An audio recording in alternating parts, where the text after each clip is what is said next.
This will also be the video, I'll say this straight up. You can put the guesses for the gender or sexes of our Ancana babies, and whoever gets them right will know in about a month or two. Actually, they're almost 2 weeks old, so in 2 to 6 weeks we should know their sexes. And so, but this is the video you want to put your guesses on, because this is the one I'm going to go by. Hello everyone. I'm filming all of these videos on Sunday, so when it looks like I have the same makeup and same outfit on, I do. But today I was going to tell you a little bit about genders for ducks. I'm going to avoid talking about the muscovies because the muscovies are a little bit different in their how you gender them or sex them. And I have no muscovy babies at this time to give you examples. So we are just going to stick with my Ancanas. Okay, so we're first going to take a look at the differences in the sexes between two adult Ancanas. Today are Bruce and whichever female stays near me long enough to make a video. Hi guys, can you chill out? Also, Bucky, can you move? So, big old buck in front is not it. Okay, so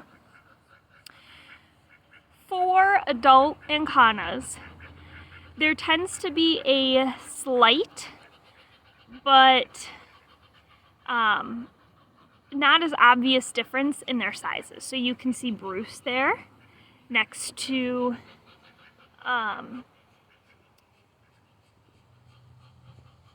that's Stormy over there. And then Dinah, now they're walking together. So you can see how much kind of bigger Bruce is than Dinah. So there is a slight size difference, but it's not really significant. The other big difference in males versus females is what is called the drake feather, and I will put a picture of it because funny enough, Bruce doesn't have one right now. They're little curly feathers up at the base of an adult drake's butt. Sometimes they don't get them. Could be for many reasons. I'm pretty sure Bucky pulled his drake feathers out, which is unfortunate, but it happens. They may come back after his molt. They may not. And sometimes drakes just don't have them. Sometimes, like I said, they get pulled off for whatever reason. But most drakes are going to have a little curly, cute drake feather on the back of their butt, and females will not. The most, besides obviously if your duck is laying eggs, it's a girl. Besides that, the most obvious way of telling is by voice. Hopefully you can hear him.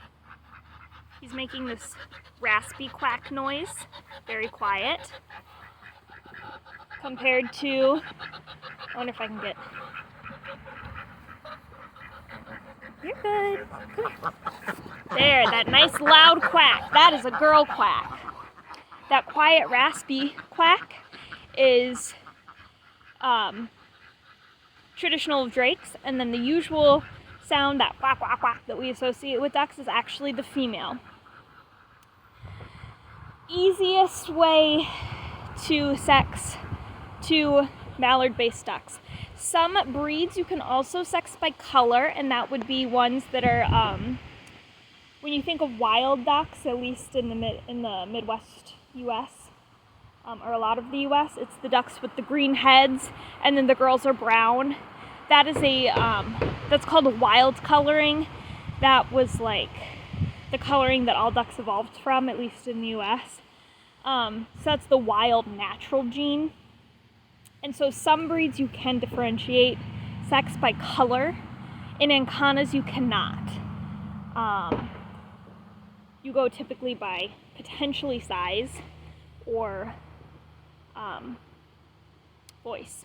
We will be able to voice sex. You can start voice sexing anywhere from 2 weeks at the earliest to 12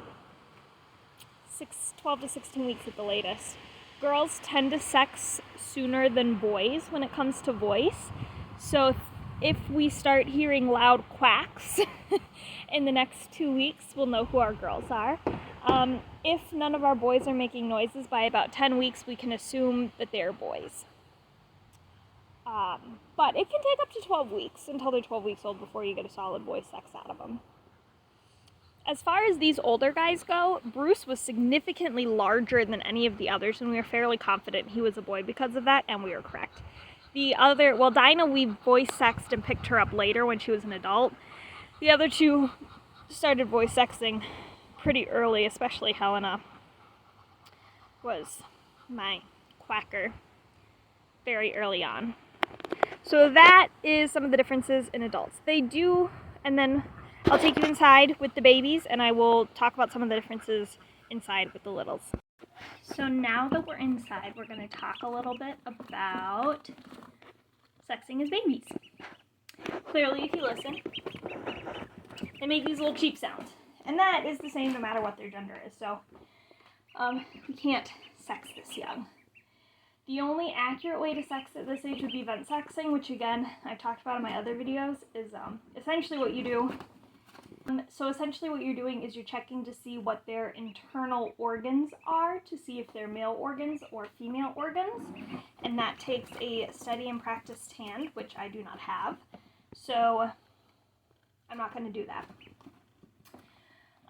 Instead, I'm waiting for the voice.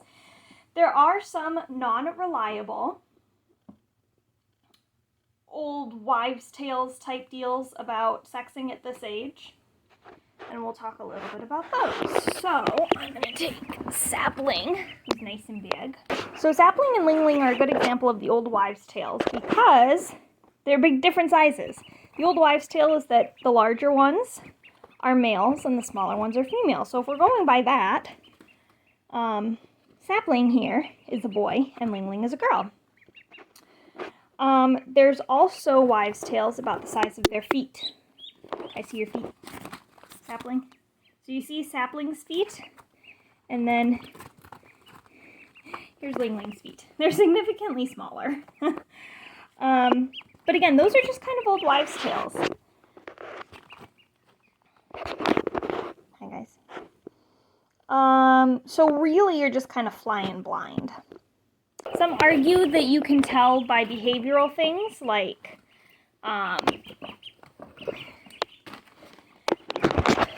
behaviors. More aggressive ducks. Sapling is a little more active and pushy. So some would argue that he is a boy and you can tell because of that. Again, none of these are proven as far as babies go.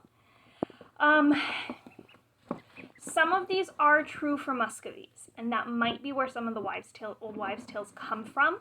For instance, Muscovy ducks do have a significant size difference, even in the early weeks. You can also see differences in behavior.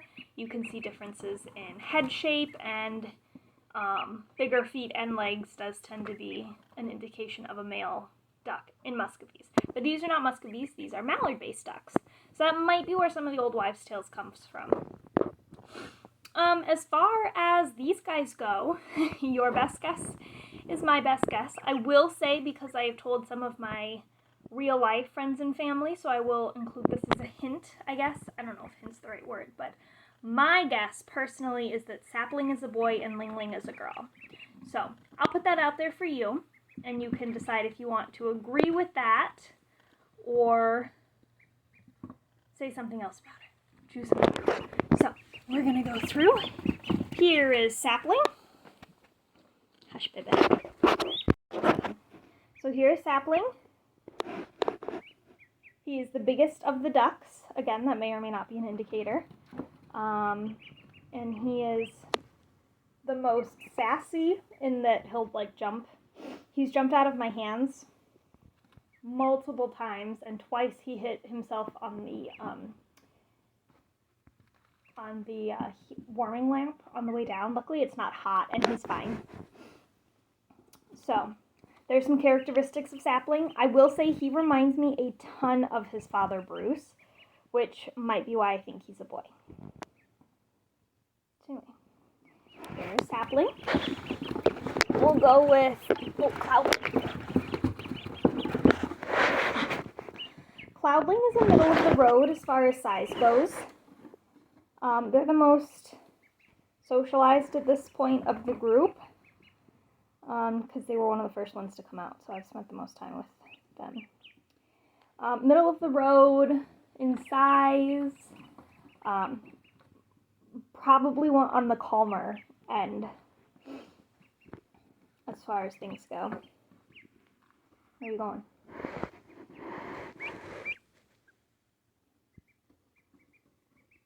Cloudling also, fun fact, has a similar spot on the back of its head as its mother, which if from far away, I don't know if I'll be able to show it to you. From far away it looks heart-shaped, and its mother also has a spot on the back of her head that is heart-shaped from far away, which is that's why I named this one Cloudling, because they're named after their mother, Stormling. Alright, we're gonna try and grab Lingling was the last. Here's Quackling. So this is Quackling, also middle of the road as far as size goes.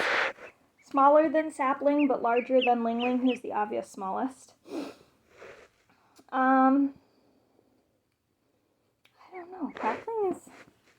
I mean, they all like to stay with their friends. Okay. Quackling has moderately large... I feel like Quackling has large feet for the rest of its size. Alright, can I see the rest of you, or are you just gonna be there? Okay. There we go. Yeah. Quackling's a sweetheart.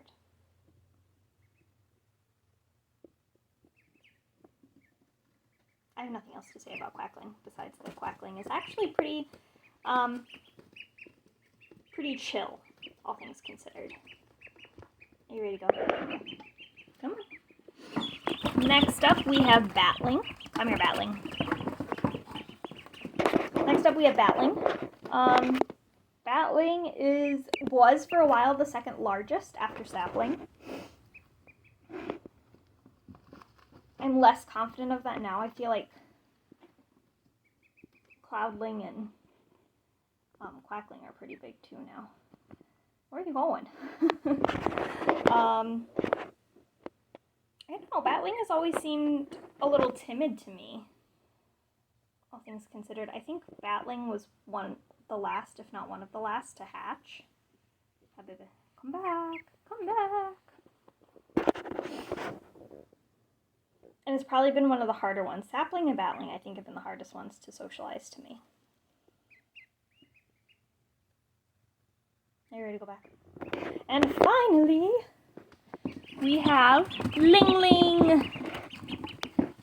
Now, I will say, if Lingling ends up being a girl, we will be keeping her, as she is my fiance's favorite. And she will not be open for the naming contest if we keep her, because, again, she's my fiance's favorite, so he gets to name her. She is the smallest. You saw the size difference between her and Sapling, and she is easily and clearly the smallest of my babies. She also has the most gray. She's full of them and bigger. I feel like she must have blood relation to Helena, because they remind me of each other. Because Lingling is just, she bit, I don't know if you noticed in the video, but it was Lingling that jumped out of the that tried to jump out of the tub and bite Zephyr in the nose. So if that gives you an idea of what this teeny tiny little duckling is capable of, she attempted to bite a German Shepherd Husky mix in the nose. So that was exciting. So she's clearly full of courage. No, stay. And is unafraid of falling off of my arm, which is terrifying to me. Okay, you can sit up there. No! Yeah, exactly. This is my fear. So yeah, there's Lingling. Like I said, my guesses are that Sapling is a boy and Lingling is a girl, and I will hold my other guesses so as not to persuade you one way or another. I only shared those because of the in real life people that I have shared with my thoughts on these two's gender, and I felt that that wasn't fair to the rest of you, so there you go.